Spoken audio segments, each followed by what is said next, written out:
Welcome, friends. Welcome, everyone, to Black Power Day. We are so excited that you came and you're here to join us. We honor your time and we are so grateful that you chose to be here with us today.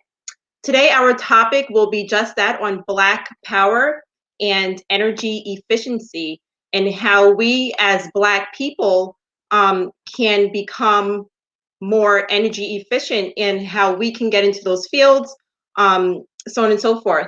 So today, our first guest will be Congressman Bowman, who will be interviewed by our Urban Legacy president, Mr. Shane Olsen Long.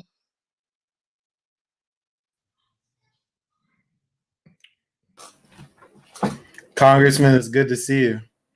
Good to see you as well, brother. How's everything? Thank you for coming. Very good. I'm excited. I'm excited for tonight. Great to be here, man. Great to support. You have been doing such incredible activism and incredible representation. Like thank you for everything that you've been doing. I mean, we focus on economic justice with Urban Legacy, and this event is focused on energy, but I just have to say thank you for all of the work that you've been doing for criminal justice, for, environmental justice, economic justice in general, before we even talk about energy specifically. Thank you, brother. Absolutely. So we're here tonight to discuss how Black people can take an ownership stake in the energy economy. We know that a lot of projects require federal funding, federal support, and even leadership from the top down to get people socially aware and active in what is important in energy. Tonight, with all of the rest of the guests that we have, they all have their niches. Some own energy companies, some own energy initiatives in government. But I want to ask you from the top down, what has been happening and what's coming down the pipeline where we can get an ownership stake in it? So that's a great question. First thing I want to say is it has to be both a top-down and a bottom-up approach. So here's what I mean by that. I'm lucky enough to serve on both the Education and Labor Committee as well as the Science and Tech Committee. And I'm actually chair of the Energy Subcommittee on Science and Tech. So what we do is we focus on hearings that align with the needs of a 21st century economy. It's very important, first and foremost, for us to be as informed as possible on not just what's here, but what's coming. And what's here is a climate catastrophe. We are currently living in a climate catastrophe. So myself and members of the progressive movement are pushing for something called a Green New Deal. What does that mean? That means we need to end our dependency on fossil fuels within the next 10 years. If we do not do so, the earth will continue to warm.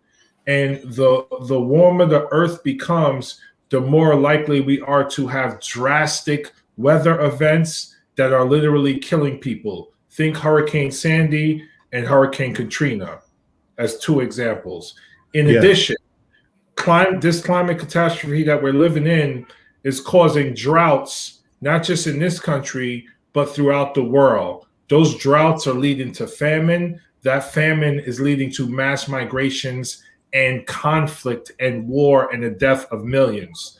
So as we move away from fossil fuel, we are moving towards renewable energy. That is geothermal, that is wind, and that is solar. So from a bottom-up perspective, learn everything you can about wind, solar, and geothermal energy. Learn specifically about energy storage and energy transport. Learn the ins and outs of all of that. Form small businesses in alignment with this, because I'll tell you right now, the government will be funding these areas in the neighborhood of trillions of dollars beginning as early as possibly this summer, because the next presidential infrastructure bill, the American Jobs Plan, it's a $2 trillion plan. And we're pushing the president to invest even more. We're pushing the president to invest upwards of $10 to $15 trillion. And to focus, the president is already committed to focusing 40% of that money on Black and brown communities and Black and brown businesses. But it's our job to continue to hold the president accountable to discuss how that money is going to be implemented in our communities. It's not just about the big number. It's about how is that money going to be invested. So top down, we're investing in wind, we're investing in solar, we're investing in geothermal, we're investing in storage, we're investing in transport. Learn all you can about that.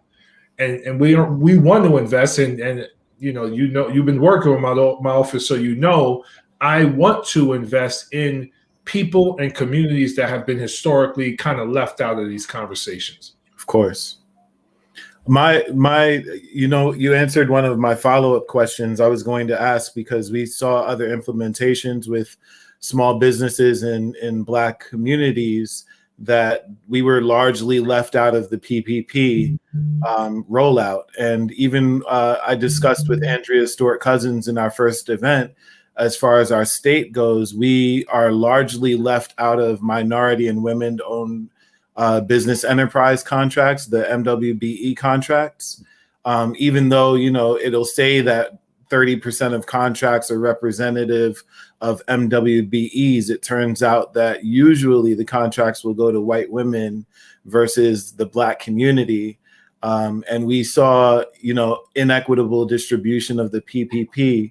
So to hear that 40% of, the investment that we have will be dedicated to minority communities, it is, it's encouraging.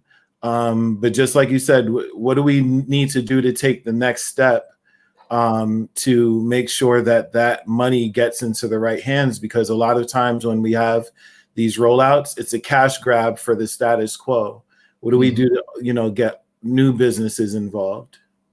So great question. Couple things. So before I go to the jobs plan, I want to talk about the American Rescue Plan that was just passed, which is a 1.9 trillion transformative plan for the country, transformative plan for our state, and transformative plan for historically underrepresented communities. So that plan brought in resources at the state level, at the city level, at the village level, and at the county level. And it brought in more money for our public schools. So there's going to be a lot of resources coming in that can be used right now around some of these initiatives that we're discussing. The thing about the 40% that's slightly different from MWBE, because you're right about everything you said about MWBE. The 40% is targeting communities most historically impacted by climate change. Those communities, 9 times out of 10, are Black and brown communities, right? So if you look at the Bronx, for example, where, if you live in the Bronx compared to the other 4 boroughs, you're more likely to die of asthma than the other 4 boroughs. If you live in the Bronx, you're 3 times more likely to die of asthma than anywhere else in the country. When you look at public schools in our red line communities, I believe, I forget the number, but a very high number live very close to highways, which, means they're inhaling the fossil fuels. Right. I'm sorry. Right here in Westchester, we have an F rating for our air quality. So right. That's why groups like Sustainable Westchester even exist, right? So the 40% are going to those communities specifically harmed by climate change. So slightly different. Now, with regard to the MWBE point, because that's a very important point, when we look at the category of minority, that's a big category. So it's already watered down and less likely to include Black in those categories. When we talk about women, once again, large category, harder to get to Black when we're talking about all women. Right. So we, as we work to mark up legislation, provide amendments to legislation. It's very important for us to be as explicit, as specific with the language as possible so that the money gets to where it needs to go. So if we need to write black, we say black. If we need to say black, again, please. yeah, but that's what we've already been doing, and I know my colleagues are as well. If we need to say HBCUs, we say HBCUs. That's critical. But in addition to that, when the money comes from the feds, it often goes through the state budget office. It often goes through county. It often goes directly to the city. It's important for me to engage, local elected officials as well, to just stay in communication with them and help with implementation. But it's really important for Black entrepreneurs in the district to also engage as well. Like, we need to know the money's coming and be ready to engage and have our ducks in a row in terms of, paperwork, support letters, whatever it is we need to make sure we can access the resources coming in. Right. In a similar light, talking about, local entrepreneurs who are on the ground implementing these things, working in the nonprofit space, I see it a lot that new organizations, I'm going through it as a nonprofit president, new organizations are not given as much priority as those who have been entrenched, even though those who have been entrenched are clearly a part of the infrastructure of what's been missing. And my question is, how do we onboard new organizations that are going to bring innovation like what Urban Legacy is trying to do and what like so many other organizations are trying to do? How do we make sure that the money is also, just a part of it at least, is appropriated for new organizations to create innovation in communities that have not seen it for decades? So collaboration is key there, right? As a new company, you have to show that you have community support. So the more you're able to show community support, the better. Now, you can show that with letters from the grassroots. You can show that with letters from other elected officials.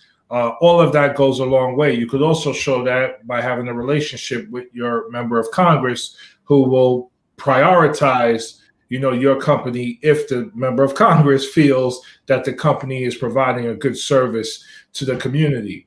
There's also a lot of conversation around public-private partnerships. So if you have private support at any level from a variety of companies, that'll show that you're more viable going forward. So the more you can show viability via grassroots, via other elected officials, via private investment, where necessary, the more likely you are to get supported. But you're right. It's tough to be new on the block in any context because you got to really scrap and grind and elbow your way in. But the other thing is, and this is why I started with education, if you have a specific skill set that's unique that no one else has, you are more likely to be supported as well. And that's another thing, and this connects to your first question. We're working on a lot of policies around workforce innovation, apprenticeship programs, pre-apprenticeship programs, and K-12 education, because there has to be a pipeline from our schools to post-secondary opportunities to the workforce and everything in between. It's interesting that you bring up the relationship between participating in energy and education. Many people might not know, but you're also a school principal, or at least your voters know. But many people might not know that you're a school principal as well. So our process tonight is to show people what actions to take to onboard people into owning clean energy. What advice would you give to a principal, to a school board, to a superintendent? What advice would you give them to start programs that are effective for Black children who have been left out of the process and don't have the broader infrastructure and support from their communities? What should they do? Because you're a turnaround king, actually. You weren't only a principal, but you created a school, actually. Yes. Right? Yes, sir. Yes. So this might be the most important question in terms of long-term viability and sustainability in every community, but particularly the Black community. What we need to do in our education system is move away from what we've been doing for the last 20 years. Right. And do a better job of aligning what happens in our schools with the challenges and demands of the current society and the current economy. So what does that look like? We need more STEM education, much more of a focus on science, technology, engineering, and mathematics, not just in the theoretical sense, but in the application sense. You have to learn and apply. Kids love to learn by doing, making mistakes, revising through iteration. The process of iteration is not in our schools enough. That needs to be brought in. Collaboration and cooperative problem solving is critical. Give kids a problem, real world, allow them the opportunity to wrestle with it and come up with a variety of answers to solve the problem.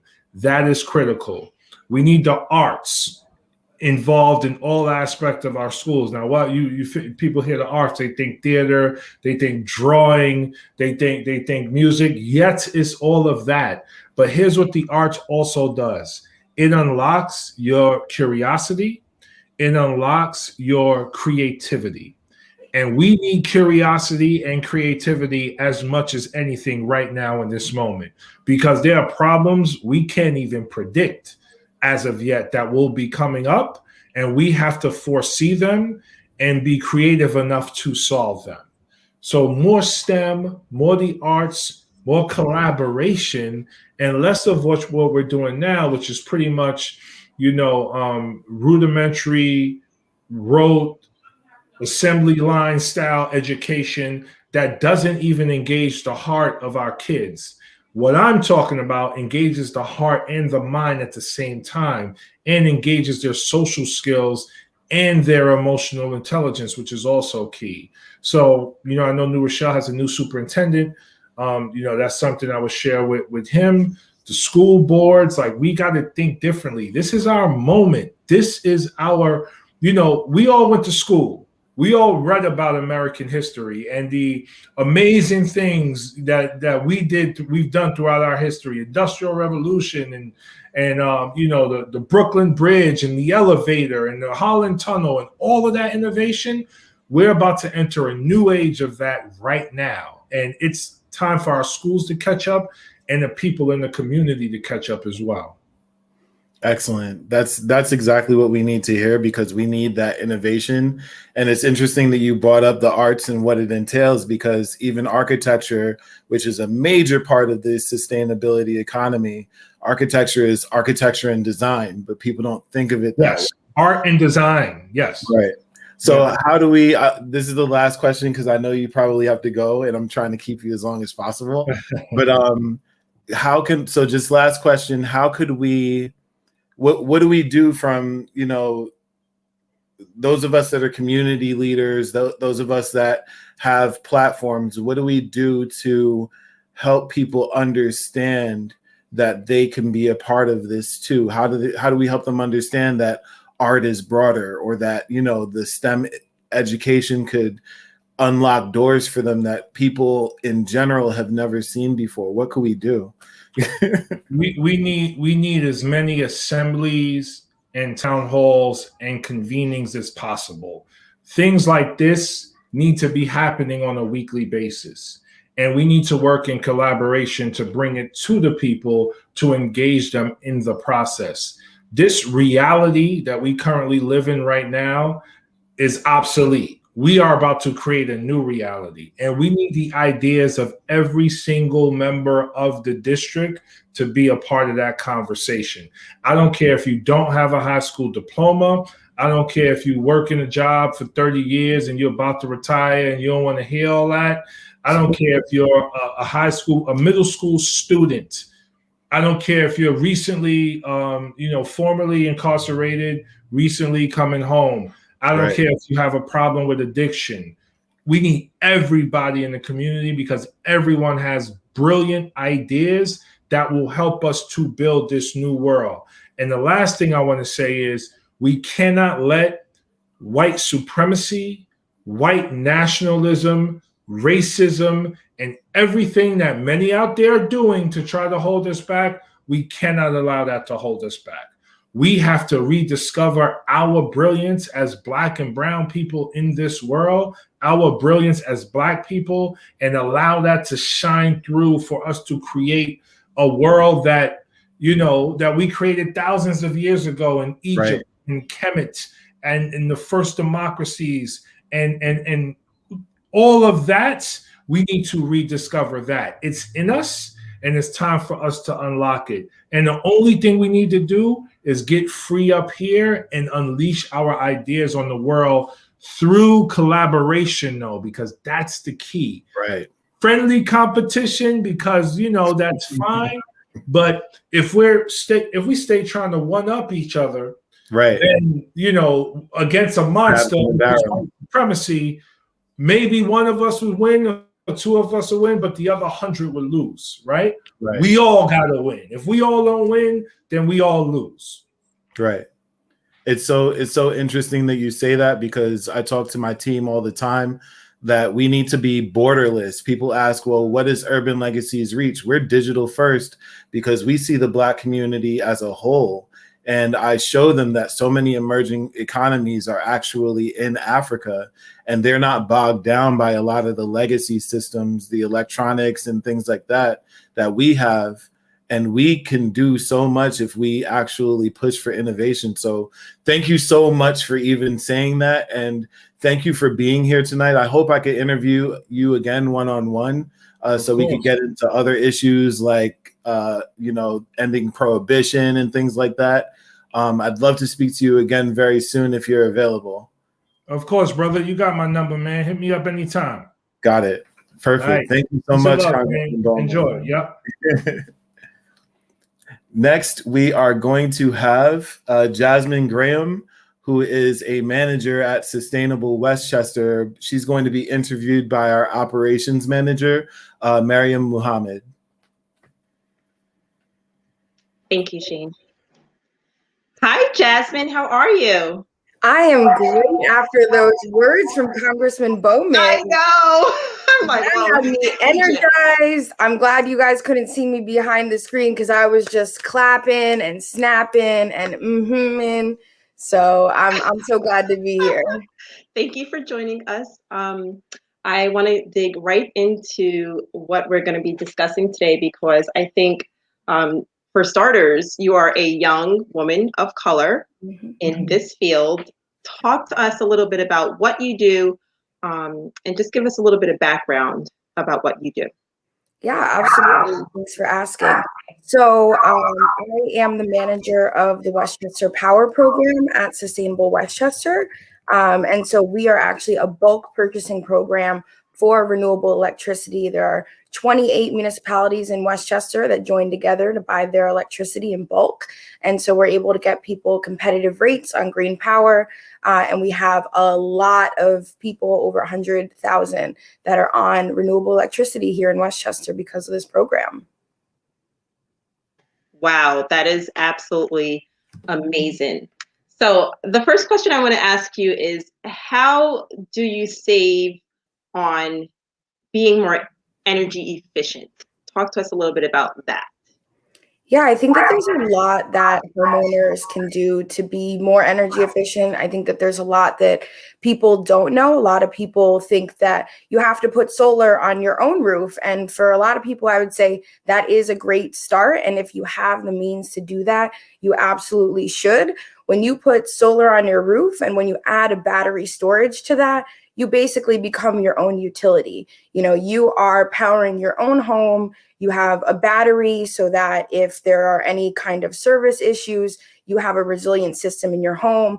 But everyone can't do that. So there's other options like community solar that actually allows people to subscribe to a solar project in another area, maybe a few towns over. It just has to be in the same utility zone. And then once you subscribe to that project, you can get up to 10% off of your electricity bill. It's a program that not a lot of people know about, but it is a win-win-win. You won't find anything out anywhere else where you're being offered a 10% discount on your, Con Ed bill or your National Grid bill or any of these companies. And so at Sustainable Westchester, we do have community solar programs. And I guess I can't pop a link in the chat, but people can sign up at sustainablewestchester.org/solar. And there are active projects right now. So you can sign up today and then, within a few months, start getting that 10% discount. A similar thing that people don't really know about is something called demand response. And that allows people to reduce their usage during peak time. So let's say July 4th, it's 100 degrees out and the grid is at capacity. You can actually get a notification through an app called Grid Rewards, and it'll tell you to reduce your usage for a few hours. And then at the end of the year, you get a check in the mail. Last year, we had a pilot, and there was 4 events, about 2 to 4 hours each. And people on average got a check that was $100 to $200 at the end of the year. So it's a really simple thing, and actually signups for Grid Rewards end April 30th to be signed up by this summer. So if anyone, you got an electricity bill and you want to lower it, just all you have to do is download the Grid Rewards app, and it's on Google Play and the Apple App Store as well. Wow, that's amazing. So if you're not necessarily into saving the planet, saving the earth, which we all should be, right? Just think about the financial benefits that come with being more energy efficient, okay? So the next question I want to ask you is, what would you say needs to be changed in the energy industry to have Black people of color, more inclusive?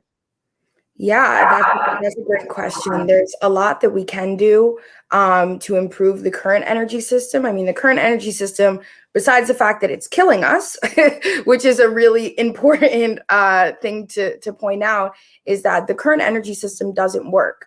We are killing the planet, and we are killing the people that inhabit the planet. So we have to have a new system.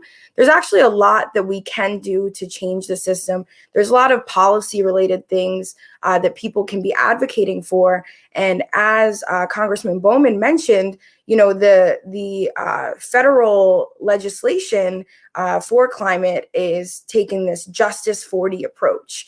And so Justice 40 is that 40% of benefits need to go to disadvantaged communities, but they're actually defining what a disadvantaged community is right now. And so we can have a say on that. And as much as it's beneficial to get involved in federal policy, and I definitely have a lot of federal policy suggestions, things like capping the energy burden. In low-income communities, people pay as high as 20% of their income per month to power their home, whereas an average person or essentially a wealthier person is able to spend as low as 3% of their income. So there should be a cap. There should be a maximum, right? If you make such little money that you are paying 20 or 30% of your income just to power your home, you deserve some kind of subsidy. So I definitely suggest advocating for subsidies, advocating for greater flexibility in financing clean energy projects. So right now, there is some things that people can do in terms of on-bill financing, but we need to expand that. If you want to do some kind of clean energy development on your home, you should really be able to pay that off on your monthly electricity bill.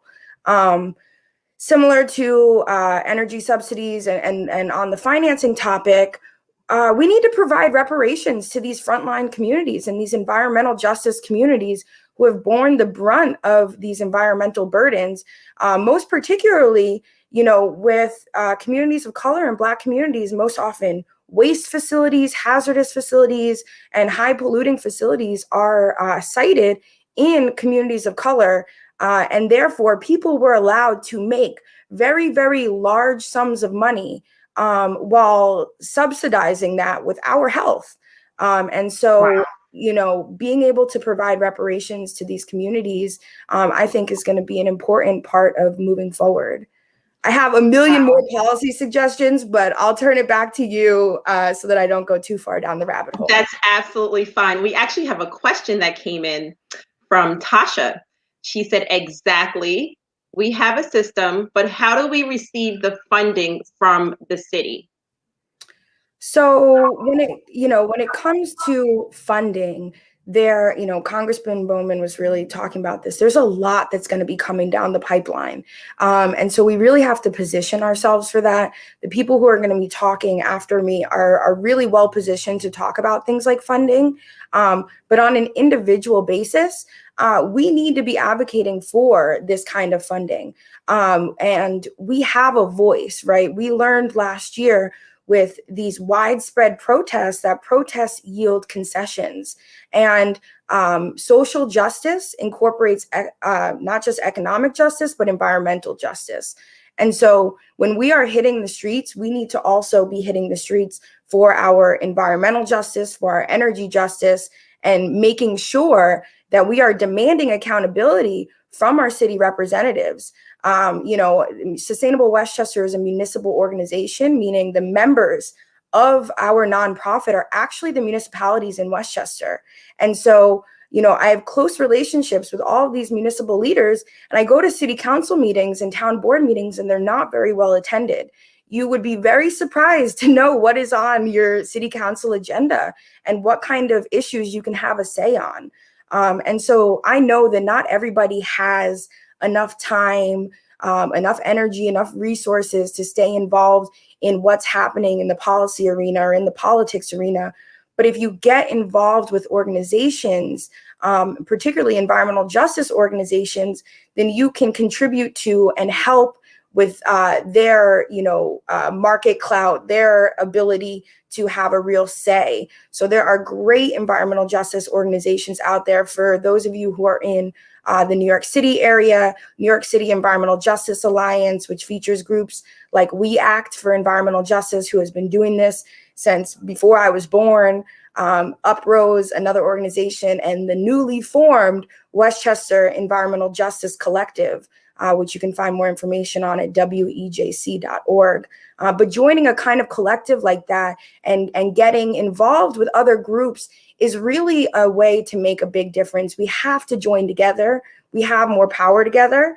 And that's really what I've learned at my job is everything that we do is about aggregation.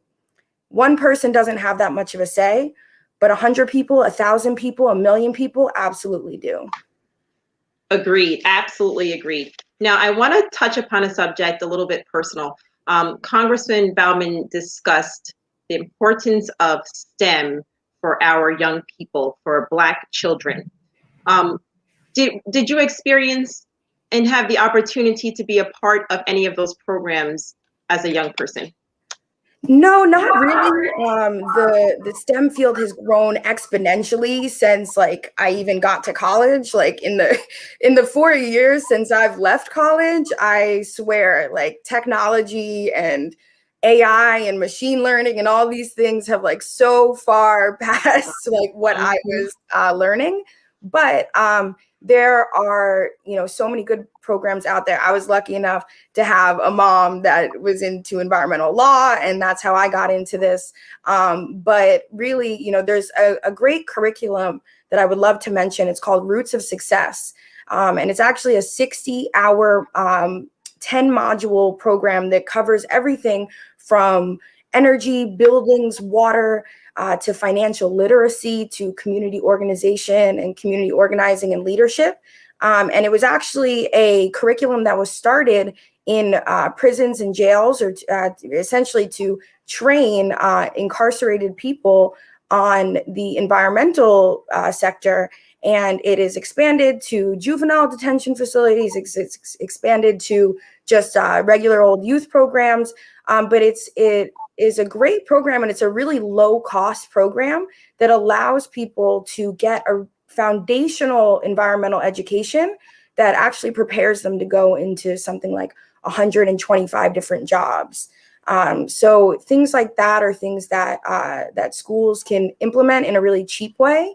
and really increase, student engagement. But another thing is schools are so well positioned to be learning hubs, right? Schools are these, and to be clean energy hubs and resilience hubs. So there are, schools are huge buildings that have large roofs. And so people they can add solar storage, they can add electric buses that they power with the solar and the storage. And then they could actually use the solar on the roof, or if they put a green roof, for example, different things that they can do that they can actually teach students to provide the maintenance on those kinds of projects, or teach them how to install, right? It could be a kind of trade program. So there's a lot of creative solutions. There's so many people thinking about how to meet our climate goals. And schools, education is a really important place to start, because of course, you can't fix a problem that you don't know exists. Absolutely. Absolutely. Now, one thing that shocked me that Congressman Bowman had said, I was born in the South Bronx. Currently, I live in Rochelle. So when he made the statement about the Bronx is, like the worst place, with the issues and pollution and so on and so forth, that's absolutely scary, right? What can businesses do to become greener so that they can help their environment and help themselves at the same time? Yeah, so businesses are eligible to sign up for community solar, just like residents. So that is certainly an option for them. They can also sign up for that same kind of demand response. So those are ways to lower their energy bills.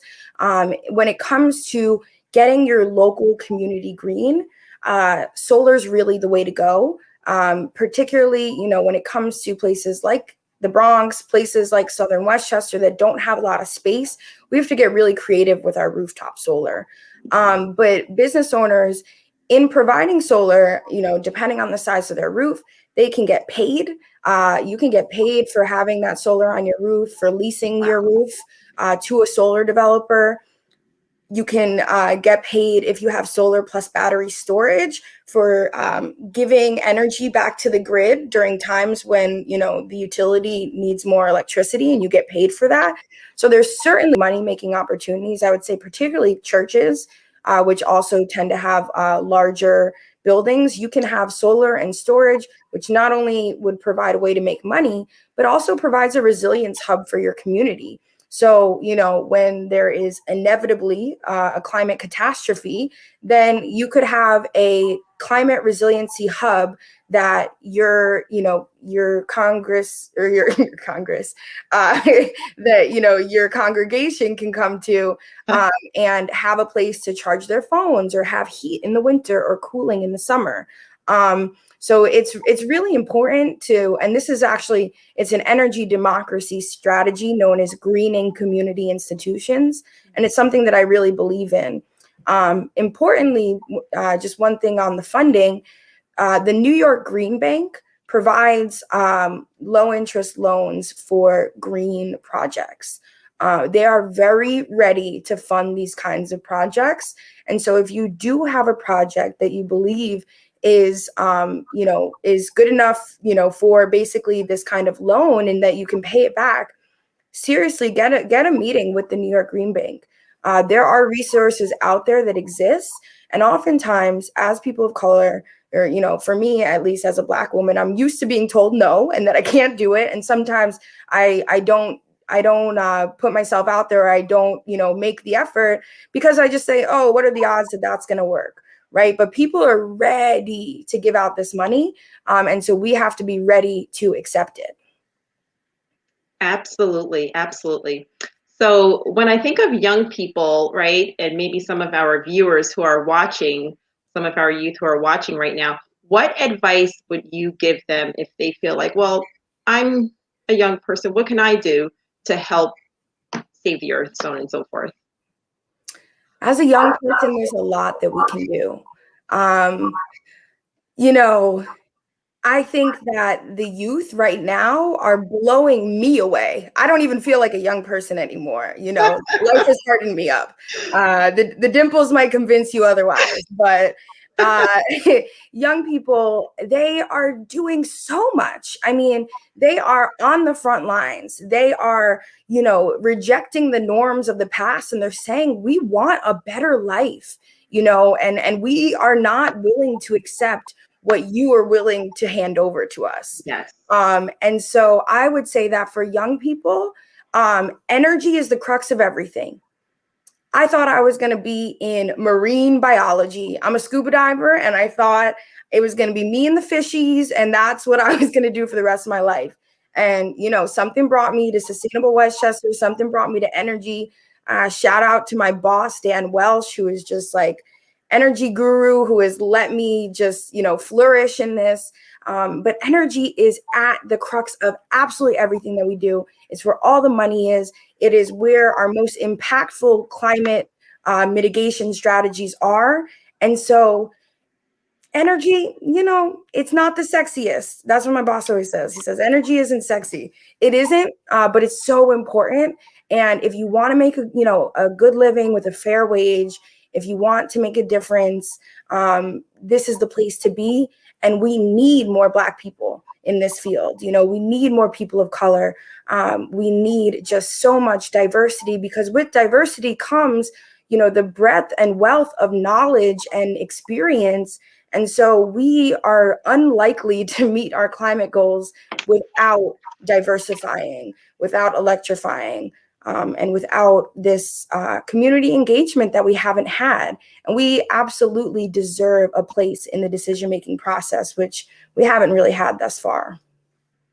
Wow. I just want to say you are amazing. You're awesome. We are getting so much amazing feedback about you, and they're so grateful for all of the knowledge and wisdom that you have.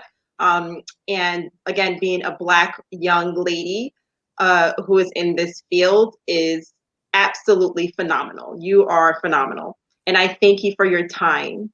Okay. Thank you so much. I'm so glad to be here. And I must say that every speaker following me is incredible, and I'm so excited. So thank you for having me. Jasmine. Okay. So next up, we will have Raya Salter, who is a member of the New York State Climate Action Council. She will be interviewed by our president of Urban Legacy, Shane Oceanloye. Raya, good to see you. Hello, great to be here. How are you doing tonight? I am good.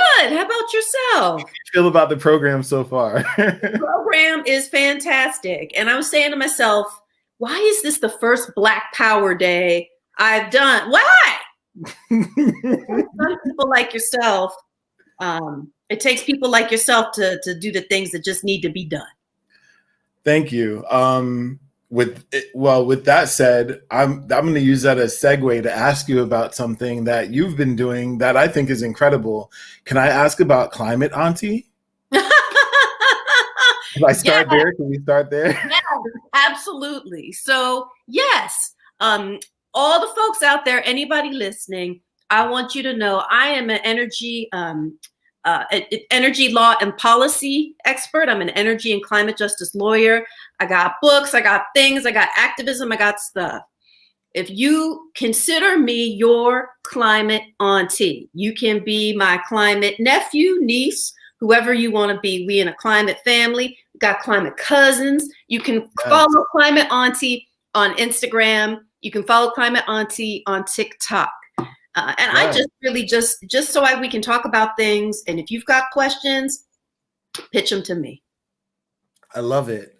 I just wanted to start there because I thought that was so impactful. Like, you have such an impressive resume and have done so much work as an advocate for energy, because there's a difference even between an activist and an advocate. You take your platform, you take your proximity to power and really push through an energy energy platform.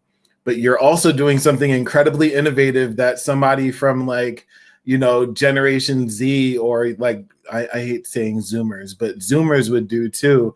And balancing all of that is amazing. And I just want to ask you, how do you how do you feel like what do you feel like we need to do to promote initiatives more and make energy cool? Because just like Jasmine said, energy, well, other people feel like energy isn't sexy. I think energy is incredible, but other people feel or might feel like energy is not sexy. How do we get people talking about energy on a daily basis? Well, I think that's a great question. I'll back off on the cool thing. I have a 20-year-old daughter who is like cringing somewhere right now. Just because 20-year-old daughter, I love Climate Auntie. It's amazing. You should be proud. Thank you so much for saying that. But yeah. I'm going to go back to something that Congressman Bowman said and also Jasmine referred to in terms of how important culture, art, education are to spreading this message. And the real reason that I am Climate Auntie is because, as you've also heard before, it is Black people and brown people who are at the center of this climate crisis, and they're coming for our homes. The crisis is coming for our people. It's coming for our islands. You're from the Caribbean. It's coming for us, and for everything that we've been through in this country, in this hemisphere, and as far as we've risen to have everything taken because of corporate pollution and capitalism and white supremacy is completely unacceptable. And to me, the number one thing is for folks to understand. And one of the reasons why folks aren't as focused, Black people aren't as focused on climate and energy is intentional exclusion by the environmental movement and others. There's a history of this. This is not something I made up. I got articles, I got things for you. So there's a reason why we have been kept out of this conversation, and it's important for the word to get out there that this is about us. And increasingly, there are more opportunities. There are more opportunities to engage, to get money, to get involved. And I'll even say one thing, it's when we make gains, it tends to get erased. Right. The reason why there is a national 40% Justice 40 is because activists, grassroots activists in New York State showed out at the governor's office in 2019, showed out and did a direct action protest and put forward a bill that had that, and they copied it. That is why we have it. Right. I want to ask you more about that and what you're doing at the state level, because you also have proximity and interact with someone who we also interact with and love and think is incredible as a representative, State Senate Majority Leader Andrea Stewart-Cousins. And you guys have formulated this Climate Action Council, and I want to hear more about what's coming down the pipeline for 2021 and beyond. Fantastic, important question. And yes, that law I referred to, New York has the most ambitious and most just climate law in the country. 2019, the Climate Leadership and Community Protection Act. That created, yes, through the leadership of Leader Andrea Stewart-Cousins, that created this Climate Action Council. And yes, I am our leader's appointee, one of our leader's appointees to that body. Now, the Climate Action Council is tasked with creating the plan for how we will get to our ambitious energy goals, and that will be turned into law and regulation. Very importantly, there's a group called the Climate Justice Working Group made up of environmental justice advocates and others that is literally devising that criteria of who is a disadvantaged community right now. So right. The feds are looking at us to figure that out. We've got our rep, like we know. We've got Senator Schumer guiding this package through. We are right here and just even getting the word out for all those great questions you asked, Rep, and you asked Ms. Jasmine, so that folks we can start jumping in this. Excellent. As a follow-up to that, thinking about, the initiatives that will be put forward and how communities are defined as, disadvantaged to put them in position for state and federal funding. A lot of times disadvantaged communities might be labeled as such, and then the money comes down the pipeline. And similar to what I was talking about with Congressman Bowman, the money somehow doesn't seem to make it to the ground level. So my question is, as you guys are formulating these plans and the criteria of what qualifies as a disadvantaged community, how do we make sure that the money gets directly into the hands of local grassroots activists who care about energy and economic justice and equity equally in equal parts, so it does reach it to the Black community? So you have put your finger on what I think is really one of the most important issues that's happening right now at the state level and at the federal level. It's how do we make sure that this isn't a BlackRock, Wall Street, multi-trillion-dollar investment that doesn't actually enable our, participation from community. Don't get me started. I could tell you were asking you were asking all the questions, and it's really important. And so, some pieces of that, and Jasmine alluded to some of that as well. Some pieces of that, and that's things that I'm certainly advocating for at the Climate Action Council, is that we need to make sure that there's rigorous standards for minority and women-owned businesses. As you mentioned, we saw in the recovery package, we didn't get that participation. And so there needs to be plans to provide technical assistance to those businesses. If we're going to have a major multi-billion-dollar offshore wind procurement, and they're telling us, well, we don't have minority offshore wind companies. Okay, so that's just not good enough. I mean, there's things up and down the chain, and to me, one of the big issues is making sure that those standards are there, they're adhered to, and then there are actual supports and technical assistance for business folks. And there's a lot to be said about how we need to innovate to make sure that money gets into the hands of who it needs to get to. Okay. So in the light of making sure that I guess the pipeline and the supply line is robust. Real quick. Oh, yeah. Rep said it, and this is something my great movement sister Elizabeth Jean-Pierre of Uprose taught me, and it hadn't occurred to me. We're not building a pipeline. What's a pipeline? Pipeline is with the oil and the gas. That's exactly what we're doing. She said, Miss Raya, we are building let's call it a vine. Let's call it a vine. But this idea of pipeline for our youth, or for, we need a pipeline of folks to line up for jobs. No, we want a vine. Sorry, interrupt. That really hit me. No.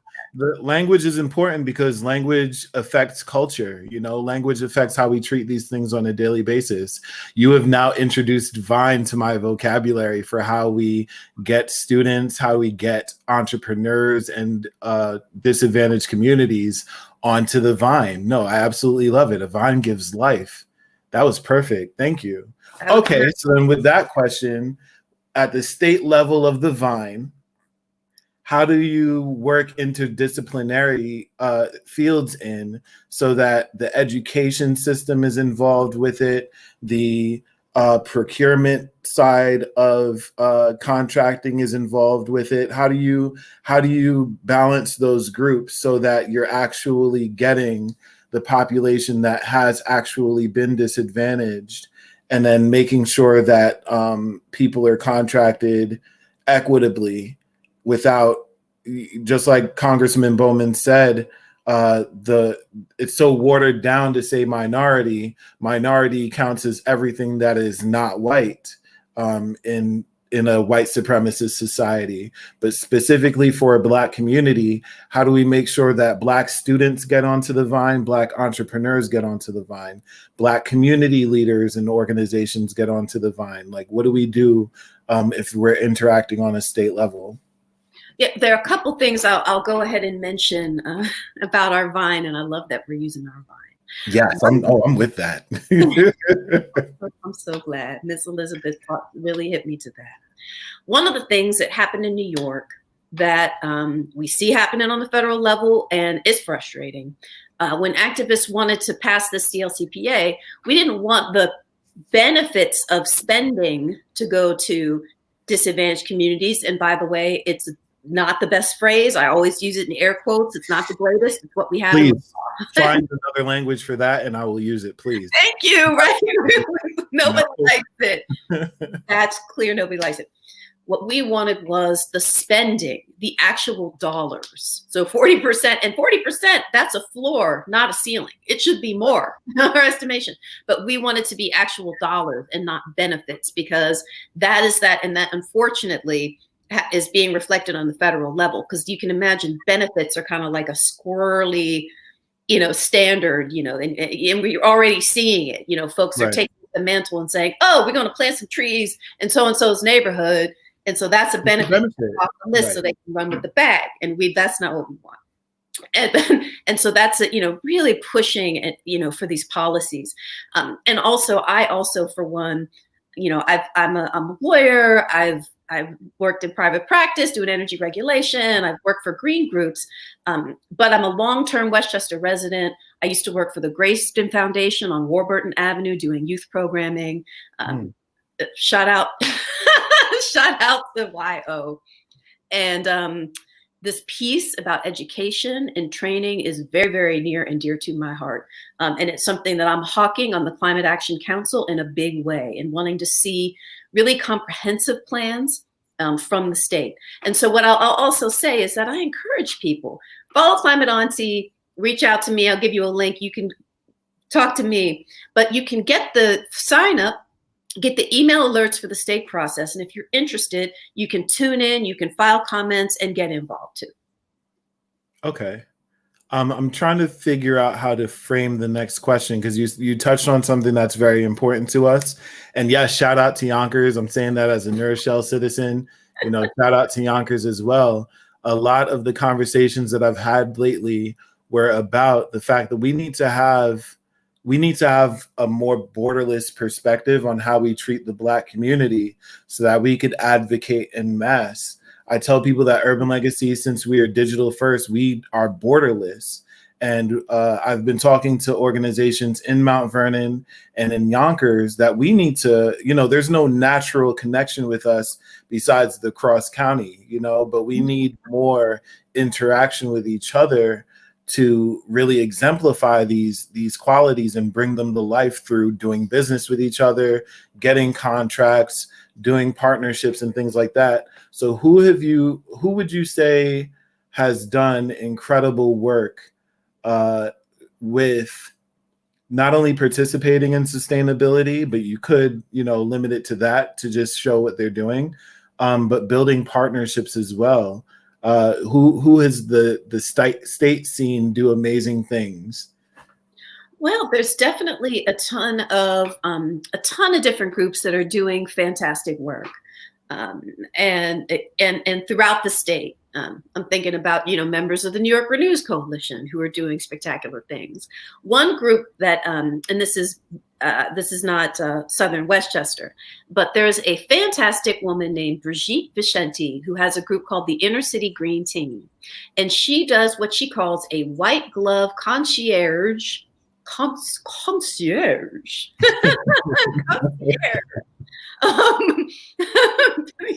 Pinky's up. Concierge service for door-to-door food scraps and food waste and recycling. So she works in public housing and NYCHA housing. This is New York City. And she is able to do a tremendous amount of recycling in public housing. Why is that one of the things that's a model that needs to be, uplifted, and it's so important? Because we have to reduce the waste that goes into these landfills, et cetera, because it's that incineration that's part of the picture of what's making us sick. And I mention that because she is on the waste panel that's on this Climate Action Council process, and has put forth some fantastic suggestions about how we can uplift that model. I must have timed myself. I must be talking to you. But yes, and we need to do that. And to Jasmine's point, new organization in Westchester, Westchester Environmental Justice Collective, we need to build more of these bridges between Mount Vernon, New Rochelle, Yonkers, so we can stand up and make sure we get what we need to get. And we can do this on our own terms. You heard Rhett. Right. He was like, maybe your congressperson thinks it's a good idea, because he knows he thinks it's a good idea. I certainly hope my congressperson.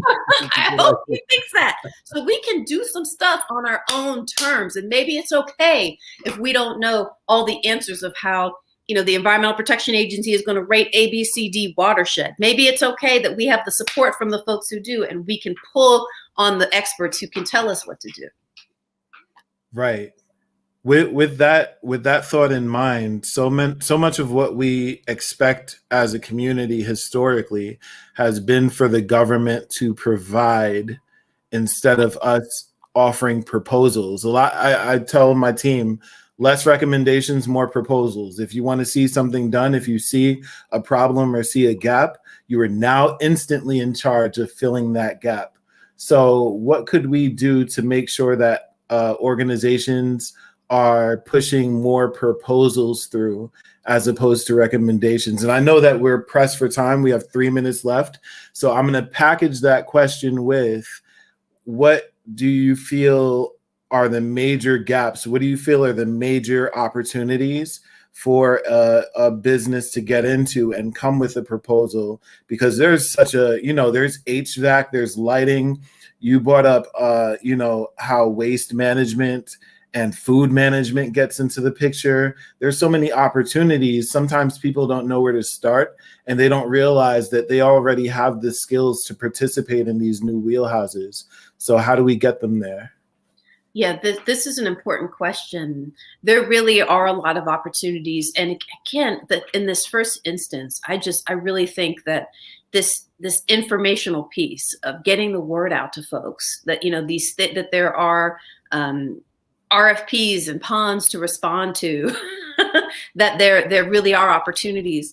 The New York Green Bank, they just, through NYSERDA, they just put in a petition to approve $400 million in spending in the next 5 years, investments in quote unquote disadvantaged communities. And right? And that's a lot of money.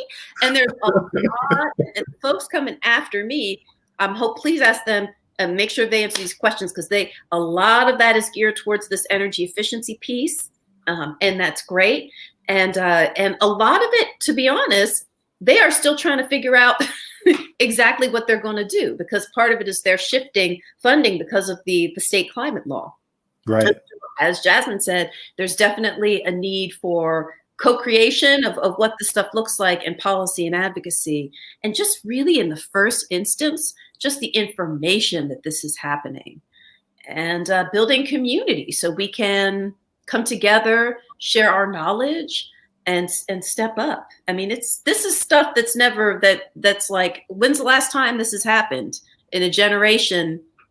Not in my lifetime. No, that I can not remember. at all. I was playing Tetris or Atari, Pac-Man, Ms. Pac-Man. That was my stuff. Right.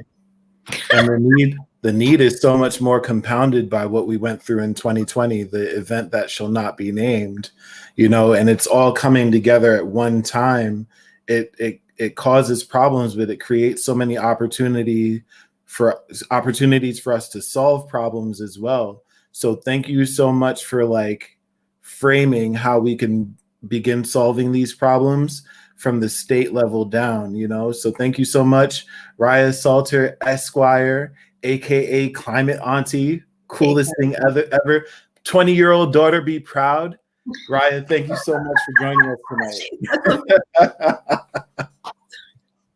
Thank you so much. Absolutely. The next guest we are going to have is Dwayne R. Norris. He is the co-founder of Soulful Synergy, and he's going to be introduced by Shivi Jain, who is one of our junior managers. Hello. Hi, Dwayne. Thank you so much for being here. All the speakers have been fabulous. I've loved to hear from everyone, and I'm so excited to talk to you and continue this streak of awesome discussion.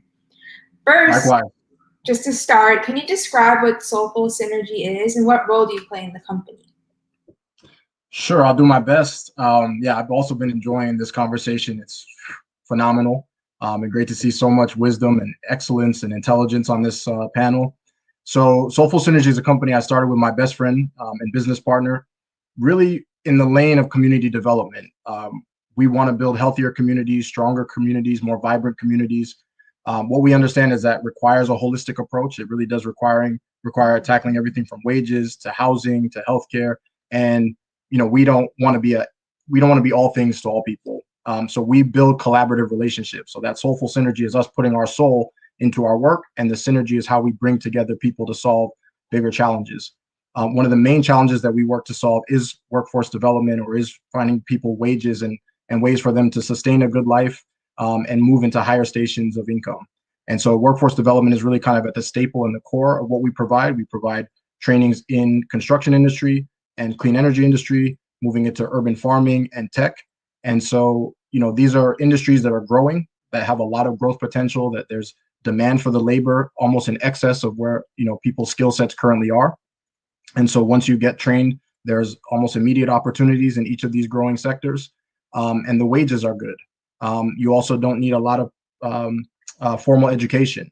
So, college degrees and some of the things that are not always prevalent in our community give us more access. It reduces some of the barriers to entry. So Soulful Synergy is that. We are a full service, socially conscious, minority owned consulting company.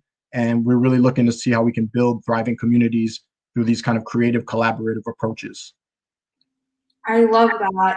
It seems like the whole design of your whole company just is like extremely catered towards what's really needed. What inspired you to kind of create Soulful Synergy? Has it been something you kind of aspired to want to create for your whole life, or is it something newer? The vision continues to evolve as I get older and better, and I'm sure this will happen to you. You think you plan out your life when you're young, and you think you know exactly what direction you're going, and then things adjust. And I always knew I wanted to be in business for myself, and I always knew I wanted to make an impact. And at 19, I had the opportunity to work under a mentor, my aunt, in the financial services field, and I learned a lot about wealth creation, building a business, and really helping people plan financially and try to leave a legacy. So a lot of my clients were Black, minority, etc., and that's the trajectory that I took. And a few years ago, this pivot to clean energy really happened with me and my business partner, because we were doing all this workforce development. And again, the writing is on the wall. If you look at, everybody who's been speaking tonight, the writing is on the wall. Trillions of dollars. You heard that with a T from Congressman Bowman. You heard it, billions of dollars just here in New York State. From Raya. The money is coming, and either we're going to be prepared for it or we're not. Either we're going to be there to do the work and take advantage of the opportunity, or somebody else is. My colleagues and mentors in this space, because I am kind of the new guy still learning, right? I have people who have been doing this work 10 plus years who educate me, and the way we refer to it is this is the green industrial revolution.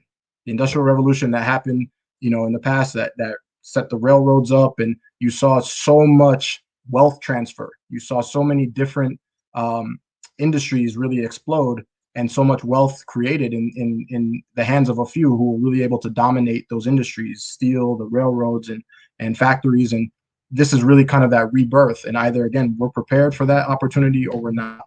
And so Soulful Synergy really wants to make sure that we're preparing a workforce. So I'm sure you'll ask questions, but I'd love to tell you about our training programs and kind of how we're trying to make sure that we're keeping our people ahead of where the curve is. Yeah, that was just like a perfect way to segue into my next question. Like for me, I'm a junior in high school right now. Like how would you suggest I can get involved? Just like Jasmine was saying, like the youth has such a big impact in this like new growing like environmental consciousness. Like how do you suggest the youth gets involved? And like what can Soulful Synergy do for that? So, there's a lot of ways, right? There's no shortage of ways to get involved. There's some that are going to be more lucrative than others, some that are going to be more kind of exciting. And I think that's kind of what Congressman was saying, is that the educational structure needs to change so that there's exposure to these things early on. And so one of the ways that we're helping is we go into schools and we do some educational workshops, and we want to do more of those. So I would say definitely reach out to us. And if we can come and do a 2-hour presentation at your school about the green economy, we would love to do that, bring in speakers and other people who can educate young kids about the clean energy industry. We have training programs that'll be happening at West Cop as well in Westchester. And after the end of our training, we also have our participants go out and to do some energy audits. And essentially that's going through your building, your school, your church, whatever that building is, and doing an assessment, counting the light fixtures, understanding how much energy consumption is being used there, So there's some kind of like really easy ways that we try to introduce people into the industry. For somebody like yourself who's young, if you've already charted a career path, by all means, go that career path. I'm not going to tell you not to. If you have not charted a career path and you're looking at clean energy as a space, we have a free training program that's been funded by NYSERDA. It's like $4,000 worth of training that we provide for free. We have a next cohort that's starting in June. It's a 60-hour technical training, and it's really meant to accelerate your learning in the clean energy industry, to really understand what are the different types of opportunities that exist in this space, because it's not just one thing. As many of the presenters have said, there's roles on the front end and on the back end. There's roles in auditing. There's roles in installation of these lighting systems and HVAC systems. There's roles in finance, administration. There's roles in measurement and verification and inspection. There's roles in project management. There's roles in operations and maintenance. If you want to be a facilities manager, like there's just all these different lanes. There's roles in sales. I started my career in sales. And so if you've got the gift of gab and you like to speak to people, there's ways you can go out and educate your community and empower your community through education and helping them understand how they as business owners and homeowners can reduce their energy costs and consumptions by taking advantage of free incentives that NYSERDA and Con Edison provide. So, I mean, as far as how you can get involved, I'll say definitely reach out to me after this is over. I will put you in contact with as many resources as you need. But I would say advocate with your school to have some form of clean energy program brought in. They may not go as far as getting solar on the roof, but they can bring in speakers and presenters to come and educate your school, and then connect with these other free resources that have been discussed here tonight, and start to learn, because you need to really get that education to figure out what lane or what part of the clean energy economy makes the most sense to you or is most exciting to you. Yeah, that's awesome. I know a big thing that Soulful Synergy kind of advocates is like all ages, and you kind of just discuss like the complete like variety of different options that you can get involved. So like, how can people like even younger than me, like how can they get involved versus people who are way like later on in their career and maybe decide that they want to get into like energy and clean energy? Sure. So, one of the things that we do like to say is we train anyone from Yale to jail. And so anyone, who's college level degreed, anyone coming home, and youth, right? Because this industry has room for everyone, regardless of skill sets. As I said, I came from a financial services background, a kind of sales background, and I'm finding a way to have a way to participate through using my skills to empower our communities. And so I'll say if you're young, again, it's exposure. It's really kind of just like the basic fundamentals of how energy works, how your lighting systems work, how your HVAC systems work. It can start with some of that basic and really understanding also the connectivity, right? We're trying to help this next generation understand how to reverse climate change, right? If we get that far, right? God forbid. But we have a short period of time to do that. So there's such a need to make sure that this younger generation understands what greenhouse gases are, what carbon emissions are, what they're doing to the planet, what they can do on a very day-to-day basis to have impact, and what kind of careers, again, are opportunities. As you get a little bit older, like yourself, again, if you choose not to go the traditional college route, there's trades, there's hands-on trades that can get you into this industry with a lot of opportunities, experience, and good paying jobs. The CLCPA that Raya referred to and some of the others referred to is allocating a lot of resources towards training.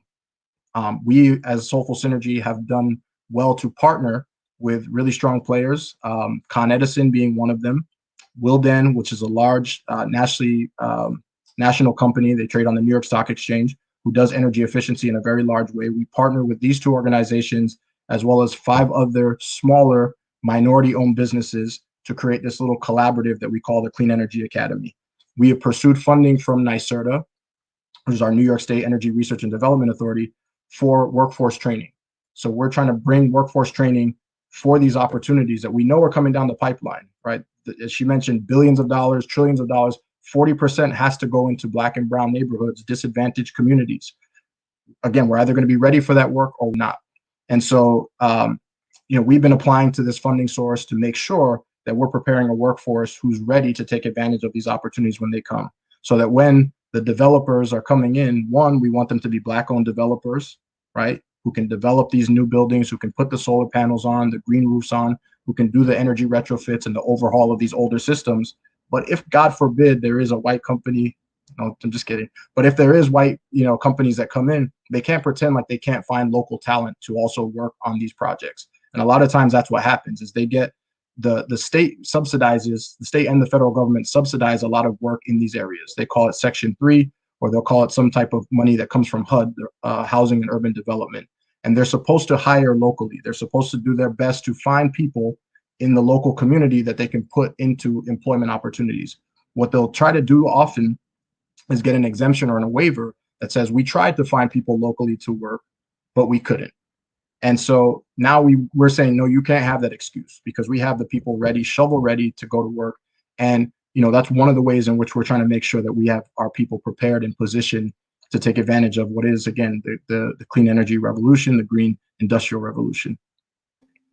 That's amazing. And there's so many opportunities. I feel like there's so many people who just need to know about them. So like for someone, like let's say if I were to just graduate and I wanted to get involved, how long do you think it would take to fully like get involved and like start getting paid and like make it a career for me?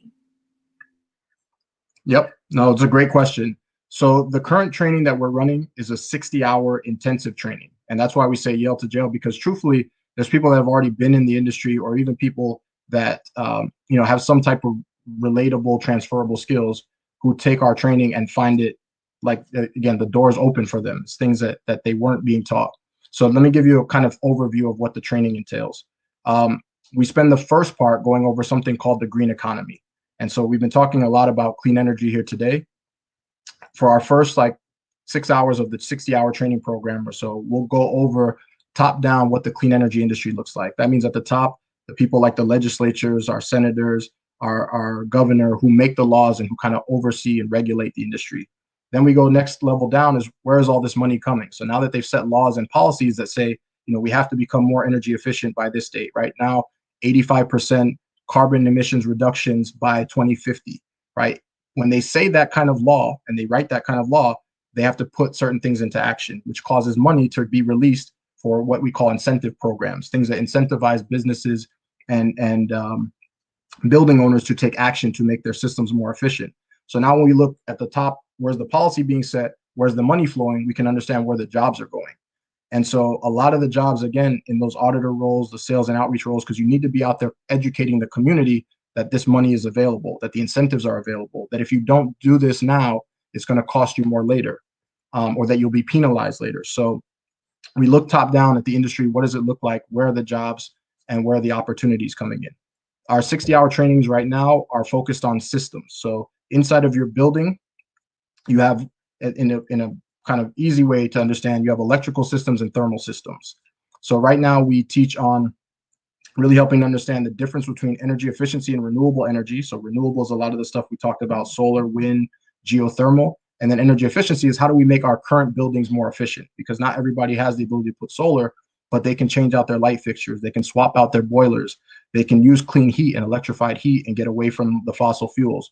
So we're really focused on those systems. And so the rest of the 60 hours encompasses all of that. But why we've been successful in getting people jobs shortly after the training is that we focus on the exact same tools and calculators and softwares that Con Edison uses in their large program.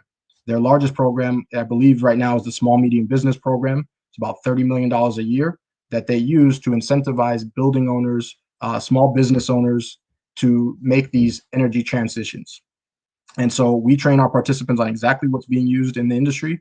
And so we've seen after the 60 hours of training, and then we have another about 20 hours of career accelerator, we call it, but it's really a resume development, how to make yourself more professional. We help you with interview prep and we connect you to job opportunities. We're seeing people get placed within sometimes 1 month to 2 months right after the training program is complete. Last year, we trained 120 people. 20 of them were in school and weren't looking for jobs, but out of the other 100 that were job seekers, over 80% are currently employed and in jobs that they're passionate about and excited about. This year, we're on track to train another probably 200 plus. And these are funding sources that NYSERDA has provided to us. And we're seeing really strong 80% placement. And we're going to continue to leverage that to make sure that Black and brown people are at the front of this clean energy industry and revolution. That's amazing. I feel like I keep on saying amazing, but that's literally what you're saying is. It it's like that 60 hours just gets you completely set. Like after that 60 hours, you're just like ready to start working, which is awesome. So within this ecosystem, I'll say this to be fair, right? Because again, the clean energy industry is broad. There's waste management, there's water treatment, again, renewable solar. There's these other industries. We're really hyper focused on a lot around the building efficiency and leveraging Con Edison, which is a major player in this space, and having them as one of our partners gives us access to their large list of contractors. You know, they have hundreds of subcontractors under Con Edison's programs. That allows us to create those career pathways and give people opportunities into this space. And so I won't say that there's not many other places, but you take our 60-hour training and we're going to go to work to find you the right type of opportunity that aligns with your skill set. If you know you want to be in sales, we're going to work hard with that list of subcontractors to find you a sales position. One of the other things I think that does make our program unique is we also leverage a version of like a capstone. So again, sometimes you take the training and you're not exactly sure what route you want to go, or you think you want to go the route of being an auditor or an installer. What we try to do is get you some hands-on experience before you commit fully to that position. So we'll get you some introductory experience going into a building and actually performing some of these energy audits and assessments or doing some of this calculation work. And then you'll see, okay, is this the route I want to take? Or if not, we find you another path. And so that kind of hands-on, skills ends up being extremely valuable for the participant, because when they go in their job interviews, they actually have something to talk about, not just that they took a 60-hour training, but that they also have experienced this in the real field, and that they've applied the skills that they've learned, and that they now have a better sense of it and can be more passionate about it. So we found that to be another really impactful way that the program has been able to work. Yeah, I love that, because it's so specific that it's just so effective at the same time, which is like amazing. So you talk, kind of circling back and like almost like as a closing statement ish. You were talking about how I guess like big contractors, how we like in these Black and brown communities, you don't want exactly like white companies coming in. Like how do you address that to elected officials to prevent that from happening? We've talked about it tonight, but it's literally still in the process, right? So they're still defining the language of exactly what constitutes a disadvantaged community. So the Climate Action Council that Raya sits on, and the Climate Justice Working Group and the Just Transition Working Group are defining still the language of what is a disadvantaged community, but they're also defining how the money is going to flow into these communities. So I won't say that we know exactly how to stop that yet or combat that or make sure, but I would say definitely keep putting that information out. The Climate Action Council has an email address, NYSERDA, who's heavily involved, email address, and at the state level. So put your concerns out there.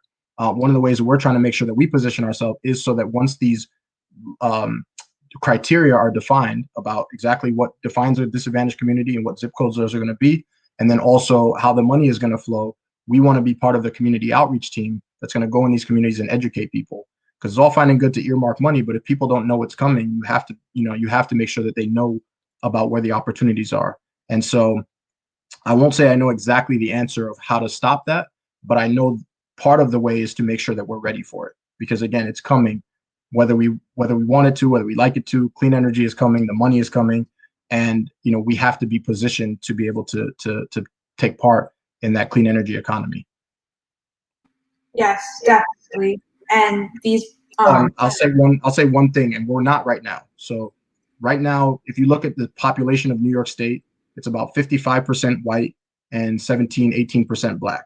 If you look at the clean energy industry and where the jobs are, it's about 75 to 77% white and only 7% Black. So we have this gap where we're 18% of the population, but only about 7% of the jobs within an industry, again, that has billions of dollars, where you don't need a college degree. 60+% of participants in the clean energy industry don't have a degree, and average wages are $60,000 to $70,000.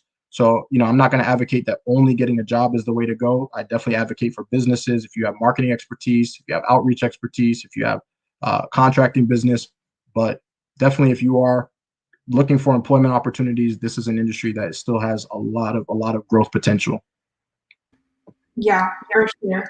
And it just, like, especially the Black and brown communities are the communities being disproportionately impacted by global warming. So this is the time to get involved and the place to get involved. So this was so helpful. I hope everyone watching got as much knowledge and insight as you were able to give me. I think we have another question. Been saying if there were any MWB certified firms in the room in the green construction space, please. Oh wait, never mind. Sorry. No, that's all right. That's a good one. I mean, we're an MWBE firm, so Minority Women Business Enterprise, and it definitely is something that we need to form these coalitions. That's why I mentioned, for us to pursue all this NYSERDA funding that's we've been able to be awarded in the past, 24 months, 18 to 24 months, we've been awarded 1.6 million in funds from NYSERDA to do workforce training. It has been a collaborative. We work with other MWBEs, and we want to build out these kind of coalitions. So definitely, if you are one, reach out to Shane and his people. So let's work together. Yeah, definitely. Exactly what Shane was saying before. We need to come together so we can be just so strong. So, like I was saying, this was amazing, and I can't wait to see what all the other speakers have to say next. Like, I'm just blown away. So I'm so now moving on. I'm so excited to introduce Keith Kinch, the founder of Block Power, being interviewed by Mariam Mohammed, our operations director. Thank you, Shivi. Hi, Keith. How are you? Could you hear me, Keith?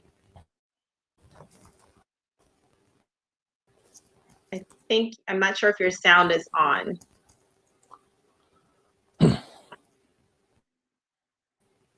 Could you hear me well, Keith? I can hear you now. Yeah, there's a lag in my Awesome. end. Awesome. How you doing? Sounds Happy Earth Day.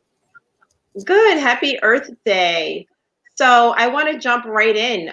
Tell us a little bit about yourself. Tell us a little bit about Block Power. And if you don't mind, tell us how you came up with that name. Sure. So Keith Kinch, I'm the co-founder of Block Power. Danelle came up with that name. It does come from Black Power. So it is a play on Black Power. We call it Block Power. And the goal is to use blocks of projects in local neighborhoods to organize to complete clean energy projects. And in doing so, you're not only providing cleaner air and you're building sustainable neighborhoods, but you're also generating generational wealth. So that's where the name came from. And Danelle and I, we both grew up in Brooklyn, East New York, Bushwick, in the 80s and 90s when it wasn't the best times to live out there. So we saw firsthand the need to go back and invest in communities we grew up in. So, Block Power, we're a climate tech startup. We've been around 7 years. We've completed over 7 years. And what we do is we have software that allows the ability to analyze buildings, finance projects, and then once the projects are completed, we monitor savings and measurement and verification. So we work with houses of worship, single family homes, multi-unit homes, to install solar, new windows, air source heat pumps. And the goal is to get as many buildings as possible off gas and oil and electricity and get them onto electricity. And so we're not only dealing with climate change and climate crisis, we're also dealing with health crisis. We've done a lot with COVID-19 last year and this year. And also when we complete each project, we do two things. We either work contractors to hire locally, so generating wealth in our own communities, or we hire minority women business-owned contractors to complete projects as well. We're backed by investors like for capital, and definitely Sustainable Westchester and other folks in the state to complete projects. So we're good.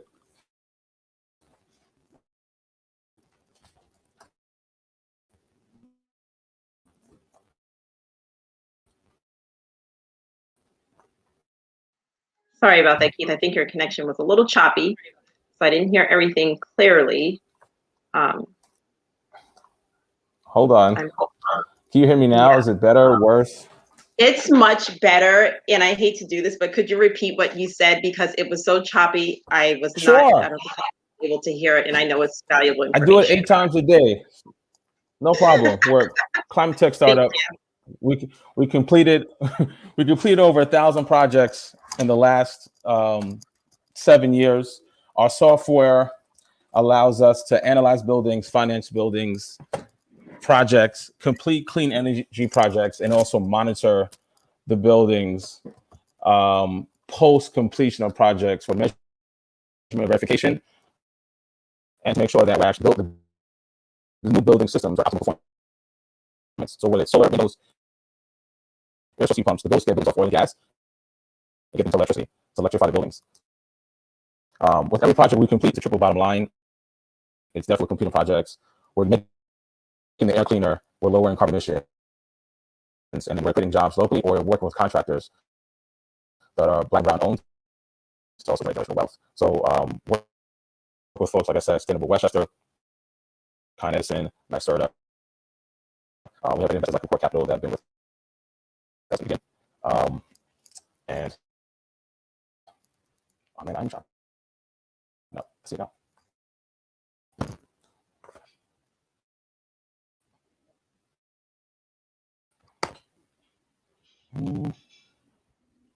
Okay, Keith, you were a little choppy again, but it's okay.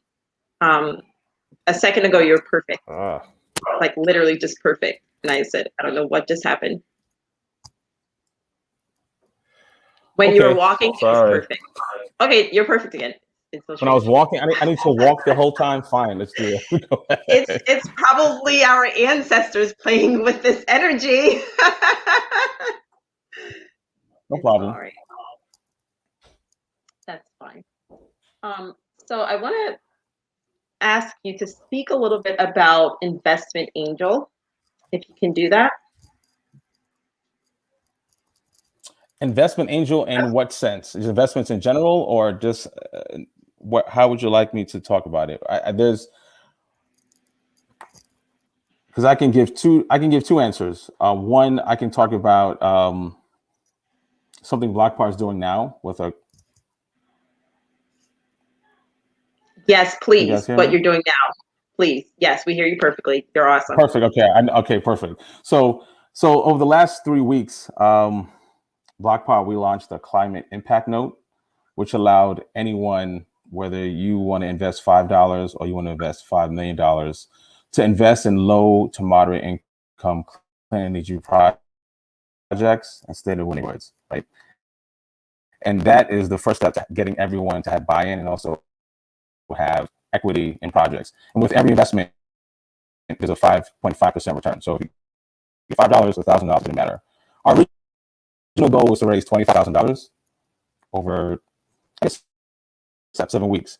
We raised $1 million, right, in 7 weeks. So we're able to get as many people, not just in New York City, but across the country, to buy into the idea that, hey, this is not just about climate crisis, this is a health crisis, this is a racial crisis, this is an economic crisis. How do we use this time, to the other speakers that spoke, to build infrastructure in our communities and create wealth? So, through our software, we target inefficient buildings, and we work with building owners to, help them lower their costs, better their buildings, better their communities. But in doing so, we're creating jobs. Finally, how these projects require capital, right? I think we talk about it live. So when I start money, like this is everyone has for capital, right? Not everyone can say, here's a project that's $100. I can put $20,000 down. We provide a no modalities option where a builder owner can install ductless mini splits, air source heat pumps, solar, anything. And so Keith, for some reason, it's still a little choppy, unfortunately, and I don't know why. But I will say, I know the information you're giving is so important, and the people need to hear it. What we'll do is if this is okay with you, a separate interview, and we'll post it so our reviewers can view it, because I think I'm just so upset that all of this information is not. There you go again. See, every time you move, it's fine. So if you can repeat a little bit of what you said.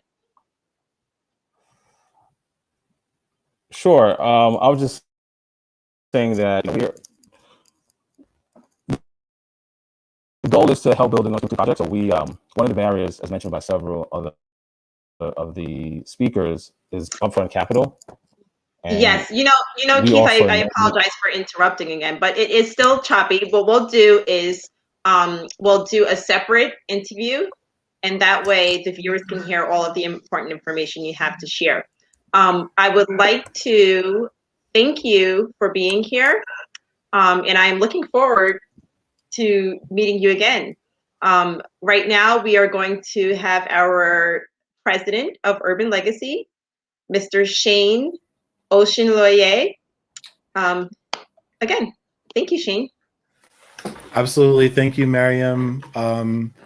I just want to thank everyone for joining us tonight. Tonight was about you. Tonight was about providing value to everybody that's listening and showing you that no matter who you are, no matter what you're doing, you can participate in the clean energy economy and own it. Not just be someone's employee, not just be a consumer of it, but be a part of the supply vine. Be a part of the people who are getting government contracts to provide sustainable fields and clean energy and clean tech. You can do it. Whatever your lane is, clean energy needs it. And please reach out to us so we could connect you to all of the speakers tonight. We're going to bring Keith Kinch back. Keith, thank you for joining us tonight. We definitely want to hear about everything that Black Power is doing. And similar organizations. We're going to touch on investment opportunities. We're going to touch on how it connects to local organizations and churches who could lead by example into clean energy. Thank you, Raya Salter, for joining us and explaining how the state prioritizes clean energy needs and thinks about it. And thank you, Climate Auntie, on top of that, for all of the work you do on social media, because that changes culture. Thank you to Dwayne for joining us and teaching us how to get our students into the clean energy field, how they could build and take the skills that they have and apply it to clean energy. It's not just kids who are strong in STEM. It's not just students who are strong in STEM, but if you have selling skills, if you have management skills, you could bring those into clean energy as well. Thank you to, of course, thank you to Congressman Bowman for being just incredible and bringing us the high level of what the federal government can do for us on a daily basis, and really bringing all of that information down and showing us what's going to happen for 2021. And actually, just as much, thank you, Jasmine Graham, because she was integral to putting all of this together and helped Urban Legacy put all of these organizations together. So again, we could bring all of our viewers as much value per second as possible. So thank you, Jasmine. I have to thank my team because you guys were incredible tonight. I love the questions. We stuck to our guns. We brought it to the ownership of clean energy, and we got some new language. We have to become a part of the vine of clean energy. So thank you for everyone. Thank you everyone for coming out tonight. This is what Urban Legacy is for, to show you how you can own these emerging fields. We're going to be talking in the coming months. We're going to be talking about technology in general. We're going to be talking about legacy systems such as law and accounting and finance.